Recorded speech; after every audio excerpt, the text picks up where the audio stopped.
Estamos em uma série de mensagens para reproduzir justamente um conteúdo de preparo para batismo, mas como são fundamentos da fé, nós reproduzimos também em forma de pregação para toda a igreja. Isso é tão importante porque você vai fortalecer as bases de sua fé, daquilo que você crê.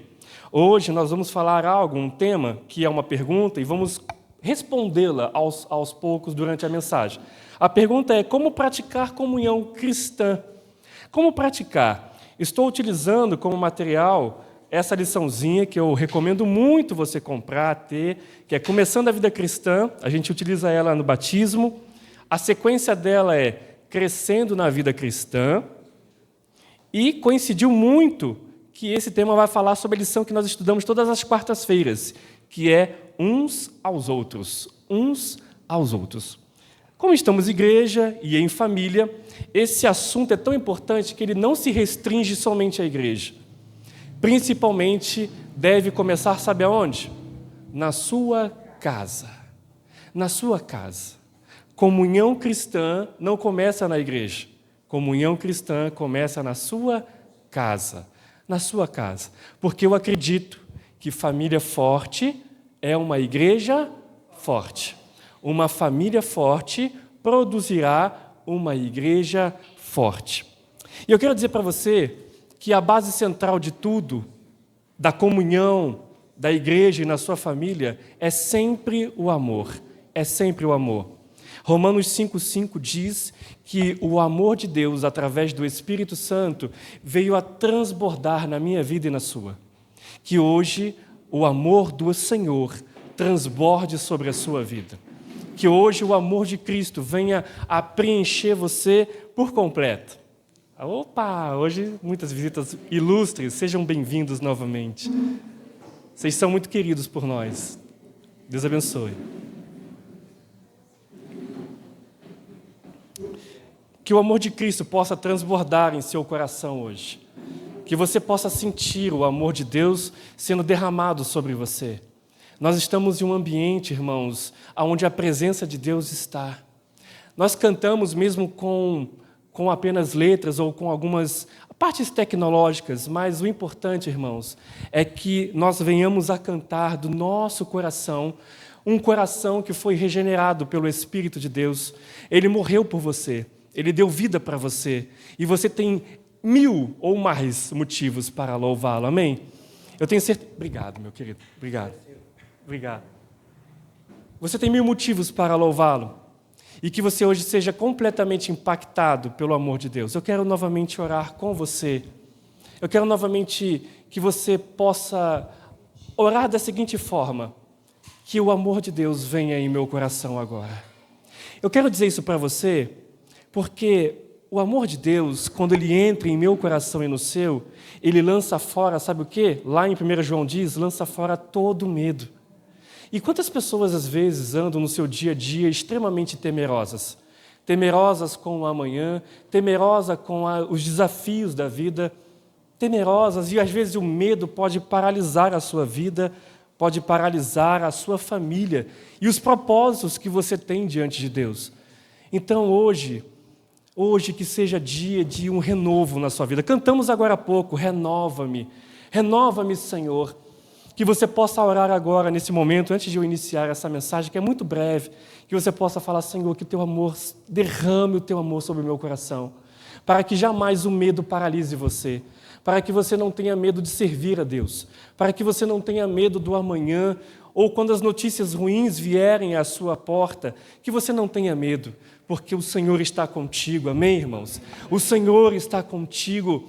Muito mais vencedor são aqueles que estão com Cristo Jesus, porque Ele disse que nós somos mais que vencedores nele, amém? Então você é mais do que vencedor, porque Ele já pagou o preço, Ele já conquistou a vitória. Então você agora só desfruta da vitória que Ele conquistou. Então não tenha medo. Vamos orar novamente? Feche seus olhos, mais um momento. E ore, concentre-se agora nesse amor sobre a sua vida, e não somente sobre a sua vida, mas também sobre sua família. A sua família precisa de um transbordar de amor, e você pode ser esse agente de transbordar de amor na sua casa. Que não somente aqui na igreja, mas na sua casa, sejamos realmente um ambiente de amor.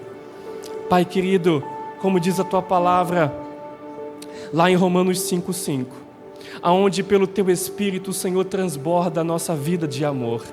Esse amor é tão maravilhoso, que quando o Senhor derrama esse amor sobre nós, nós não sentimos mais medo.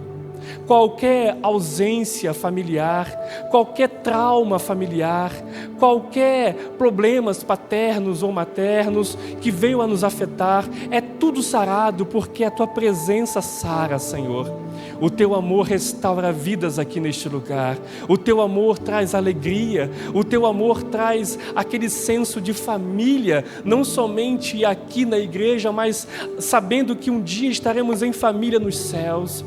Ó Senhor, se há alguém aqui que muitas vezes o medo paralisa, muitas vezes o medo não deixa avançar, muitas vezes é o medo do amanhã, é o medo de ficar doente, é o medo de problemas financeiros, é o medo de doenças. Oh Pai, que aqui haja cura agora, que aqui agora haja uma transformação na mente dos meus irmãos, no coração, em saber que o Senhor Jesus está conosco e Ele prometeu que mesmo que as lutas viessem, nós nunca ficaríamos sós, nós nunca ficaríamos desamparados. Nós temos um Pai de amor que derrama a Sua presença sobre nós neste lugar. E eu Te agradeço, Senhor, porque este amor, Pai, é tão maravilhoso que transforma o nosso ser e também as nossas famílias. Que aqui haja, Senhor, um transbordar de amor e que esse amor transborde a cada família aqui representada. Essa é a nossa oração, em nome de Jesus. Amém. Preparando agora o seu coração, eu quero ler o texto. Como praticar a comunhão cristã? E o texto que eu vou ler é 1 João, no capítulo 4, e eu vou ler alguns versículos. 1 João, capítulo 4, vou começar com o versículo 7 em diante, que diz assim: Amados, amemo-nos uns aos outros, porque o amor procede de quem? De Deus. E todo aquele que ama é nascido de Deus e conhece a Deus. Quem não ama não conhece a Deus, porque Deus é amor. Deus é amor. E aí no versículo 11 e 13 continua: Amados, se Deus nos amou de tal maneira, nós também devemos amar uns aos outros. Então, eu não gosto muito de fazer essas coisas, não, mas às vezes é necessário. Olha para o seu irmão, eu sei que se tiver aí o homem, ó, eu te amo em Cristo Jesus. Eu te amo em Cristo Jesus. Você é amado, pode contar comigo. Veja, sabe por que devemos ter essa postura? Porque Deus nos amou primeiro. E agora, Deus nos amando, Ele nos manda, Ele nos vocaciona a amar uns aos outros. O texto diz assim, ó: Deus é amor e devemos amar de tal maneira nós também, porque devemos amar uns aos outros. Nunca ninguém viu a Deus. Se amarmos uns aos outros, Deus permanece em nós e o seu amor é em nós aperfeiçoado. Veja, o amor sendo praticado, ele é aperfeiçoado, como qualquer área na vida. Meu filho Arthur ganhou uma bicicletinha. Ele já tinha uma bicicletinha pequena, e aí depois ele abandonou e ganhou de aniversário uma nova. Está começando a reaprender. E ele está todo empolgado. Quem já viu hoje ele chegando, só falava de bicicleta. Eu estou empolgado, pai. Eu levei ele para andar hoje. E aí ele estava andando numa praça aqui atrás, e ele dando um círculo, e aí de vez em quando ele ficava um pouquinho temeroso, mas estava lá praticando, e pai, eu senti um pouco de dificuldade na curva, mas eu estou conseguindo. É isso aí, filho. É isso aí, isso é tão maravilhoso saber que ele começou a andar ali, e eu falo: filho, você vai logo você vai estar, claro, não é para fazer arte com bicicleta, mas logo você vai estar andando sem medo. Agora ele está um pouco temeroso, porque está começando. Mas o que acontece? A prática aperfeiçoa a sua prática, no caso, né, de andar de bicicleta. Então, quer dizer, tudo que fazemos deve ser aperfeiçoado. O texto que nós estamos lendo é justamente o que Deus nos vocaciona. O amor praticado, ele também é aperfeiçoado. O amor, irmãos, imagine que o amor em nós, Deus derramando o amor dele sobre nós, ele é como uma fonte de água viva, fluindo e jorrando da nossa vida para você e para uns aos outros e na sua família também. Água parada, ela gera doença. Água parada, né, ela gera dengue, ela gera tantas coisas mais. Agora, uma água viva, ela é corrente. O amor de Deus vindo sobre nós, ele não pode parar em nós. Ele precisa vir sobre nós e nós, ao mesmo tempo, jorrar sobre a vida daqueles que estão na nossa casa, daqueles que estão em nosso trabalho, daqueles que estão em nossa igreja, de quem está sentado ao seu lado, atrás de você. Esse amor precisa jorrar, ele é necessário que jorre. E quanto mais nós amamos e praticamos isso, esse amor ele é aperfeiçoado. Entendendo uma coisa, antes de continuar o texto, que o amor, ele não é um sentimento, guarde muito isso, talvez você já ouviu falar aqui ou em outro lugar, mas o amor não é um sentimento. Você não pode pensar que, quando eu sentir um arrepio nos braços, eu vou amar o meu irmão. Não, não é isso. O amor é o quê? Uma decisão. Você decide amar. Eu decido amar você. Eu decido amar você, mesmo que você tenha falhas, porque todos nós temos, não é verdade? Todos nós temos. Eu preciso amar você e eu amo a você porque Deus me ordena a fazer isso. E em amor a Ele, porque Ele me amou primeiro, eu também amo a você. E você deve me amar, e uns amando ao outro e viram uma família de amor, amém? É lindo demais. A grande proposta nossa como igreja é ser uma igreja família. Isso é difícil, pastor. Não, não é. A Bíblia diz que devemos ser uma igreja família. Novamente eu digo, igreja família aqui na terra nunca será perfeita, porque não existe perfeição aqui. Sabe por que não existe perfeição? Porque eu estou nela, você está nela. Então não há perfeição. Perfeição vai ser só nos céus. Agora, podemos ser sim, não só a igreja, mas também a sua família no particular, ser uma família e uma igreja saudável e madura. Uma família e uma igreja saudável e madura, e esse é o nosso objetivo. E a base de tudo isso é o quê? O amor, porque Deus é amor. Vamos lá, vamos continuar o texto. Eu parei, devemos amar uns aos outros, ninguém nunca viu Deus, se amarmos uns aos outros, Deus permanece em nós, e o amor é em nós aperfeiçoado. Nisto conhecemos que permanecemos nele e ele permanece em nós, pelo fato de nos ter dado do seu Espírito. Você tem o Espírito de Deus, sim ou não? Amém? Se hoje você não tem certeza, como foi dito aqui no início pelo Renatinho e pelo irmão Ezequias, né, que hoje seja dia de salvação para você. Se você hoje não tem certeza se o Espírito de Deus está em você, porque é o Espírito de Deus na sua vida que transbordará o seu coração de amor. Se você não tem certeza, hoje é dia de você ser salvo por Ele. Hoje é dia de você falar, Senhor, eu quero que esse Espírito, o Espírito de Deus venha sobre mim. Você não precisa pagar promessas, você não precisa dar dinheiro, pelo amor de Deus, não pense isso. Você não precisa fazer nada. Imagine, é um presente. Deus ele está aqui com um presente que vai ecoar para toda a eternidade. É um passaporte. Tem uma música muito antiga que eu gosto muito. É uma música, parece um baião lá do Nordeste, que se chama Passaporte para o Céu. Se eu soubesse cantar, eu cantava. É muito legal ela, porque ela fala justamente de forma muito bíblica, legal, muito legal, porque ela fala que Cristo morreu por mim e por você, e Ele te deu o passaporte para o céu. Né? Quando você vai viajar, eu nunca vou ir de avião, vou viajar agora, ano que vem. Vou viajar pela primeira vez de avião. Então, se você vai viajar de avião, você tem que ter um passaporte, né? Você vai ter que voar. E aí, Deus nos dá, através do que Cristo fez, o passaporte, a entrada para o céu. Hoje pode ser o seu dia simples. É só você vir, ao final do culto, eu vou te dar essa oportunidade. E é só você levantar as mãos e falar, pastor, eu não tenho certeza se o Espírito de Deus está em mim. Eu quero muito que o Espírito de Deus venha sobre mim, que esse amor venha a ser derramado sobre mim. Eu quero ter essa vida com Deus aqui na terra e principalmente nos céus. Veja, o texto diz isso, porque o amor em nós é aperfeiçoado porque Deus nos deu do seu Espírito. E continuando no versículo 19 a 21, ele continua dizendo, Nós amamos porque Ele nos amou primeiro. Isso quer dizer, você está habilitado para amar, porque Ele te amou primeiro. E continua, se alguém disser, amo a Deus, mas odiar o seu irmão, esse é mentiroso. Pois quem não ama o seu irmão a quem vê, não pode amar a Deus a quem não vê. E o mandamento que dele temos é este, que é quem ama a Deus, que ame também o seu irmão. Resumo da mensagem hoje é essa, irmãos. Quem ama a Deus, ame também o seu irmão. O amor vertical, né? Estou certo, né? O amor vertical deve gerar transformação horizontal.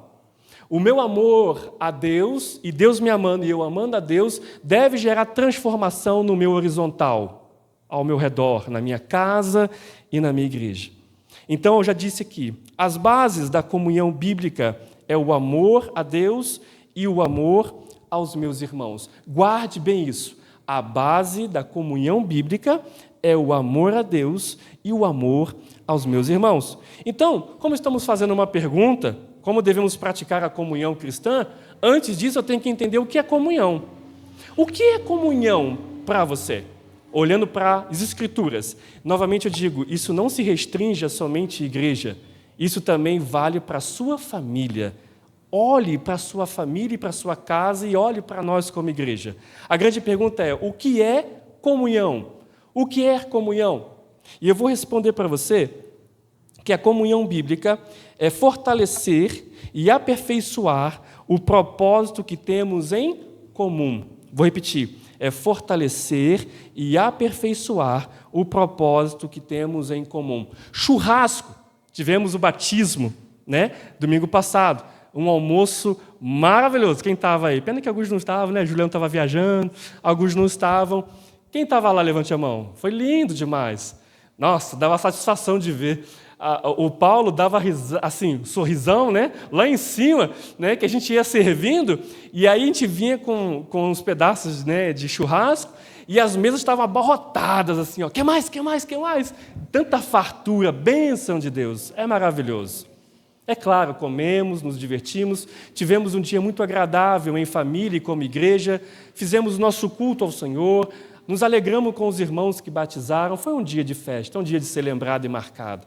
Obrigado novamente, Paulo e Paula, pelo trabalho, Cleiton também, e tantos outros que serviram de forma muito, muito determinada, né, nesse dia. Muito obrigado para vocês, que Deus abençoe muito vocês. E o que é comunhão? Churrasco, simplesmente churrasco é comunhão? Ele pode ajudar, mas o churrasco em si somente não é.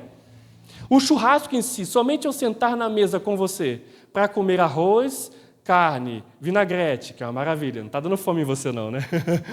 Carne gostosa, somente comer e somente falar coisas da vida aleatório não é uma comunhão. Comunhão, vou dizer para você, é fortalecer e aperfeiçoar o propósito que temos em comum. Transferindo isso para a sua família, eu te pergunto, para você que é casado, qual é o propósito do seu casamento? Você consegue responder para mim qual é o grande propósito do seu casamento? Porque se você que é marido e você que é esposa não sabe o propósito do casamento, vocês não vão ter comunhão. Principalmente comunhão cristã. Vocês precisam ter o mesmo propósito, o mesmo foco, a mesma direção. Colocar Cristo, agora estou falando para cristãos, colocar Cristo como prioridade na vida de vocês. E ser Ele a base central do casamento de vocês. E Ele sendo a base central, vocês serão conduzidos a esse propósito. E tudo o que Ele mandar. Comunhão no seu casamento é você ter, junto com a sua esposa e a sua esposa com o seu marido, o mesmo propósito. E um fortalecer o outro. É um fortalecendo o outro nessa jornada em comum. Amém, irmãos? Então, tirando agora do casal, qual é o propósito da sua família? Agora eu já incluo o quê? Seus filhos. Você tem ensinado os seus filhos a viver esse propósito também? Eu sei que não é fácil, irmãos. Eu tenho um filho de 8 anos. Às vezes também ele faz umas perguntas muito cabulosas. E às vezes é difícil responder. Eu sei que vai chegar uma fase dele, talvez, aquela fase, o pessoal chama fase de adolescência, é um pouco mais complexo para quem é pai. Eu sei, já tenho tentado me preparar para esses dias. mas eu creio na graça de Deus sobre eles, sobre minha família, e eu sei que passaremos por isso com tranquilidade, e eu sei que Deus vai conduzir tudo isso. Mas eu preciso sempre explicar para ele, como eu estava falando hoje mesmo, falando para ele sobre honra e respeito. Eu estava lá, ele estava andando de bicicleta, e depois a gente ficou dando uma caminhada juntos, e eu falando a importância de honra e respeito dentro de nosso lar. Quem conhece, minha mãe sabe, que o Arthur ele tem assim... É claro que ele não é perfeito, como ninguém é perfeito, mas uma coisa que eu gosto muito de ver nele é a proatividade de ajudar. Ele chega lá em casa, eu estou lavando louça, pai, posso enxugar? Ele entendeu o senso de família. Família, irmãos, é um ajudando o outro. Porque se tiver alguém na sua casa folgado, vai trazer mais trabalho para quem está trabalhando. Você concorda comigo? Agora imagine todos cooperando. É uma família que trabalha em comunhão com o mesmo propósito de um ajudar o outro. Um ajudar o outro. Isso é uma família que vive a comunhão cristã. E isso eu trago também agora para a igreja, porque eu sempre digo, uma família forte será uma igreja forte. Uma família que vive essa comunhão, que trabalha em conjunto, a esposa trabalhando junto com o marido nas atividades, o marido ajudando a esposa, os filhos sendo ensinados nisso, você vai ver que tudo caminhará com a bênção de Deus. E tudo dará certo. Então, que você também reflita não somente na questão igreja, mas também na sua questão família, na sua questão lar. Qual é o propósito do seu casamento? Qual é o propósito da sua família? E que você ensine uns aos outros e fortaleça uns aos outros. Vou repetir. Então, comunhão bíblica é fortalecer e aperfeiçoar o propósito que temos em comum. Agora, por que devo praticar a comunhão bíblica? Por que devo praticar a comunhão bíblica? Primeiramente, e ela é a principal de todas, porque ela agrada a Deus e traz vida no meio da igreja e da sua casa também. A comunhão bíblica. Por que devemos fazer isso? Por que então eu devo praticar comunhão bíblica? Primeiro, porque ela agrada a Deus. E segundo, porque ela traz vida para a sua casa, para a sua família e para a nossa igreja. Amém, irmãos? Amém. Eu vou ler um texto muito conhecido. Não sei se o Renatinho vai conseguir projetar. Isso, obrigado, Renato. O Salmo 133, que é muito conhecido, mas eu gosto muito de linkar o primeiro versículo com a segunda parte do último, do terceiro, que fica perfeito, se fosse reescrever. Fica perfeito. Veja o que diz o texto. Como é bom e agradável viverem unidos os irmãos. Ali o Senhor ordena a sua bênção e a vida para sempre. E isso também é na sua casa. Veja, quão bom e quão suave é ao Senhor quando a sua família está vivendo em unidade. Em unidade. A sua casa, a nossa igreja. Lembre-se que eu estou fazendo esses dois links. Casa, sua casa, igreja. A sua casa não pode ser, quer dizer, aonde você vive não pode ser somente uma casa. Precisa ser um lar. O que é uma casa, simplesmente? É ali marido, mulher, filhos que vivem no mesmo ambiente, mas não têm conexão nenhuma um com o outro. É uma casa onde um grupo de pessoas vivem, comem, dormem e fazem suas necessidades pessoais. Agora, um lar é onde há comunhão, aonde você chora, eu choro, aonde eu estou trabalhando e você está ali, eu estou trabalhando na casa, na atividade da casa, a esposa está junto, ou a esposa está trabalhando, o marido está junto, e os filhos também, e está ali junto. Por quê? Porque se eu tenho a minha esposa, os meus filhos me ajudando, o trabalho fica mais leve, mais leve. Vocês entendem o que eu estou dizendo? Amém. Que seja assim em nosso lar. Porque aonde há unidade, então o Senhor ordena a bênção e a vida para sempre. Você quer que a sua família tenha a vida e a bênção de Deus para sempre? Que seja assim. Que seja assim, porque, veja, o texto de Salmos, ele é uma condição, ele é condicional. Da mesma forma que se você viver em unidade na sua casa e na sua igreja, Deus ordenará a bênção e a vida para sempre, o contrário também é válido. Que se nós não vivermos essa unidade em nossas casas e em nossa igreja, Deus não derramará sobre nós a vida e a bênção dele para sempre sobre nós. Então devemos estar atentos a isso. sabendo que devemos praticar a comunhão para que a bênção de Deus esteja sobre nós. Ok, já entendi o que é comunhão, já entendi por que devo praticá-la. Então, como fazer isso? Como praticar a comunhão cristã? E, novamente, eu trago a importância dessa lição que nós estudamos, porque é justamente essa liçãozinha que vai trazer para nós a mutualidade. Você já ouviu falar sobre esse termo, mutualidade? O que é mutualidade? Participa comigo aí, vai. O que é mutualidade? Eu escutei bem baixinho alguém falar. Oh. Reciprocidade. Reciprocidade. Vou beber um pouquinho de água.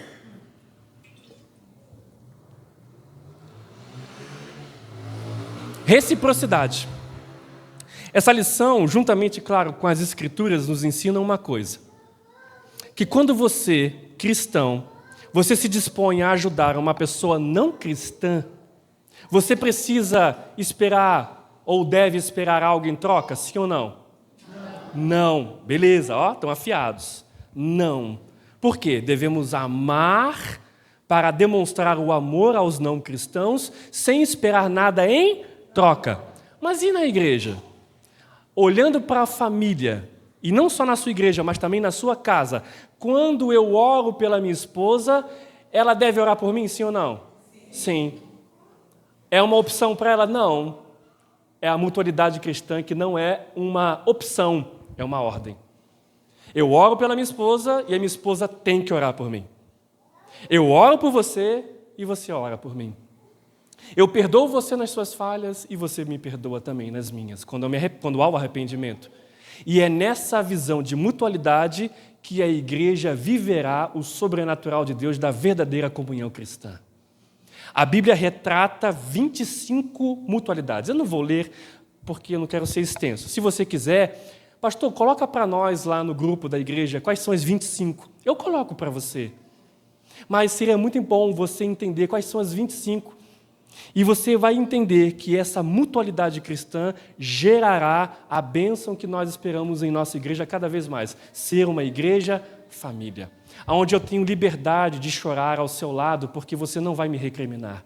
Porque você vai vir eu chorando e vai falar, o que houve, meu irmão? Você é meu irmão em Cristo, você é minha família. Você está precisando de ajuda, eu estou aqui para te ajudar. Amém, irmãos? É você sempre se colocar à disposição para o outro. Se você ver alguém que está se afastando, que já não vem há um tempo, você pensa, puxa, eu estou com saudade daquele meu irmão.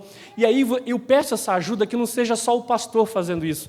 Mas quando a igreja se move a isso, tudo muda. Porque aí as pessoas vão pensar, puxa, não é só o pastor que está preocupado comigo, é o meu irmão tal, aquele meu irmão, a minha irmã. Olha quanta gente está preocupada em amor comigo. Isso é maravilhoso. Por quê? Porque nós somos uma igreja família. Estamos caminhando para isso. Então, a forma de gerarmos comunhão é através da mutualidade, que são mandamentos de reciprocidade entre os irmãos. Qual é o resultado da comunhão bíblica?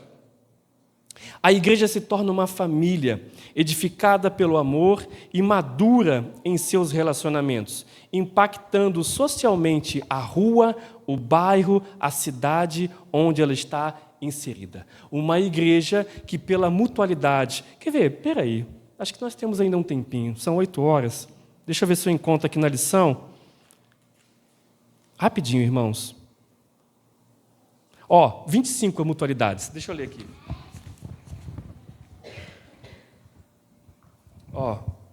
Quais são as 25 mutualidades da igreja? Primeiramente dela, amar, é decidir gostar um do outro.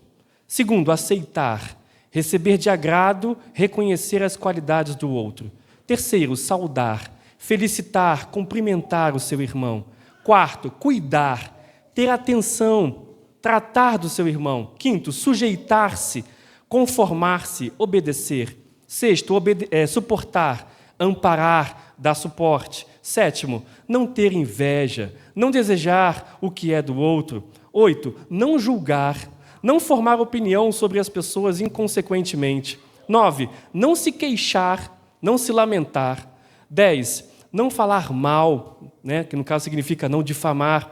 11, não ser grosseiro, não ser malcriado. 12, não provocar ou não incitar no seu irmão raiva, ódio. Décimo terceiro, não mentir para o seu irmão. Uma família só vive pela verdade. Quarto, confessar os seus pecados uns aos outros. Que se eu estiver em pecado, se eu estiver precisando de auxílio, eu vou encontrar em você um irmão que quando eu confessar o meu pecado, você não vai me criticar, você não vai me julgar, você não vai me rejeitar, você vai me amar, você vai orar por mim. Sabe por quê? A Bíblia diz o seguinte, que Deus, se eu orar a Deus e pedir perdão pelos meus pecados, Ele me perdoa. Mas tem práticas que talvez que se arrastam, e tem alguns tipos de vícios malignos que às vezes as pessoas vão caindo e pedem perdão 1000 vezes a Deus. Mas sabe o que falta? Falta cura. Deus perdoa você todas as 1000 vezes que você pedir perdão, mas para você ser curado, sabe como é que acontece? É quando você confessa para o seu irmão. Para você ser perdoado, você pede perdão a Deus. Mas se você quer ser curado, você deve confessar ao seu irmão. E para isso, precisamos ser família, onde eu confio em você. Onde se eu sentar do seu lado e falar, eu tenho uma fraqueza, eu preciso de ajuda, ore por mim, eu caí. Eu cometi um erro na minha vida, eu preciso de ajuda, ore por mim, meu irmão. E você vai encontrar em mim não alguém que vai apontar o dedo para você, que vai julgar você, mas eu vou estar disposto a orar com você, porque para você fazer isso é porque você se arrependeu, e eu vou estar aqui para amar você e cuidar de você. Veja, 15º, perdoar. 16º, edificar, quer dizer, construir, ajudar o outro. 17º, ensinar. 18, encorajar. 19, aconselhar. 20, falar com os irmãos, com salmos, hinos e cânticos e louvores, quer dizer, viver entre família com alegria, servir uns aos outros, levar os fardos uns dos outros, hospedar, ser hospitaleiro, ser bondoso, e 25º, orar uns pelos outros. Se a igreja fizer e viver essas mutualidades, e se você viver isso na sua família, a bênção e a vida de Deus estará sobre nós. Amém? E eu quero já caminhar para o fim, dizendo aqui em Efésios 4, de 15 a 16, diz assim, mas seguindo a verdade em amor, veja bem, mas seguindo a verdade em amor, cresçamos em tudo naquele que é a cabeça, Cristo, de quem todo o corpo, bem ajustado e consolidado pelo auxílio de todas as juntas, segundo a justa cooperação de cada parte, efetua o seu próprio crescimento para a edificação de si mesmo em amor. Veja, no finalzinho do versículo diz assim, que segundo a justa cooperação de cada parte. Veja, cada parte do corpo agindo de forma cooperativa para o crescimento do reino. Amém, irmãos? O nosso propósito como igreja, já digo para você, o nosso propósito como igreja é expandir o reino de Deus na terra. E expandindo o reino de Deus na terra, precisamos primeiramente, qual é a base? Aqui dentro. Primeiramente, a base central, na verdade, é na sua casa. Amar na sua casa, que a sua casa seja um ambiente de amor. E esse ambiente de amor da sua casa vai ser transferido para cá, como igreja. E a igreja vivendo esse amor transbordante. E esse amor transbordante que vem da sua casa, que vivencia na igreja, iremos, irmãos, nos tornar uma igreja família. E Deus derramará a bênção e a vida sobre nós. E nós começaremos ao que agora? A impactar fora. Antes de impactar lá fora, devemos impactar aqui dentro. E quando estivermos impactando um ao outro aqui dentro, logo, logo você vai perceber que começará a atingir a sociedade onde vivemos, o bairro onde nós estamos, aqui no centro de Ibirá, a rua, daqui a pouco a cidade começará a conhecer o que a igreja, a primeira igreja de Batista de Ibirá vivencia. Logo, logo, a primeira igreja de Batista de Ibirá se tornará notícia. Não que a gente quer fama, não é isso, mas isso aí é algo natural de uma igreja transbordante de amor, entende, irmãos? E essa igreja transbordando de amor uns para com os outros, logo, logo ela vai afetar lá fora a sociedade e as pessoas. Sabe por quê? Porque aqui, eu moro, quer ver? Vamos fazer uma análise aqui. Olha só as localidades que tem aqui na igreja. Eu moro bem ali perto do posto Brasília. Quem mora ali perto de mim? Levante a mão. Tem a Ju. Olha só, quantas pessoas nós podemos impactar ao nosso redor, na nossa vizinhança? Quem mora aqui no centro? Levante a mão. A sua casa é uma agência do reino. Os irmãos lá dos Termas, cadê os irmãos dos Termas? Olha só aonde a nossa igreja está inserida. Olha só aonde a nossa igreja está. Em todas as localidades da cidade. Mas não tem só a cidade de Ibirá aqui. Aqui tem a cidade de Urupês também. Cadê os irmãos de Urupês? Está ali, olha lá. Que Urupês seja impactado pelo reino de Deus através da sua família. E a nossa igreja, espalhada por toda Ibirá e por toda a Urupês, impacte pelo amor de Deus as pessoas ao nosso redor. E a cidade logo, logo conhecerá o grande amor de Deus, através da minha vida e da sua vida também. Então, qual é o nosso propósito? Ser uma igreja madura e saudável. Qual é o nosso propósito? É ser uma igreja missional e missionária. Qual é o nosso propósito? É ser uma igreja generosa, uma igreja que sempre pensa no outro e não em si. Qual é o nosso propósito? É uma igreja cheia do Espírito Santo, porque não podemos vivenciar o amor se não estivermos cheios do Espírito Santo. Qual é o nosso propósito? É ser uma igreja operante nos dons espirituais. Qual é o nosso propósito? É que ela seja um lugar de cura e libertação. Qual é o nosso propósito? E ela será um lugar de adoração diante de Deus, um transbordar de adoração. Qual é o nosso propósito? Que ela seja um lugar de transformação de vidas e famílias. A igreja família, forte no amor, na comunhão bíblica, é relevante na sociedade, é o ápice do propósito de Deus chamado igreja. Deus um dia sonhou, e Ele sonhou com a igreja. E o ápice da igreja, que é o sonho de Deus, é que ela viva uma vida familiar, em amor, e que impacte a sociedade através do amor transbordando em nós.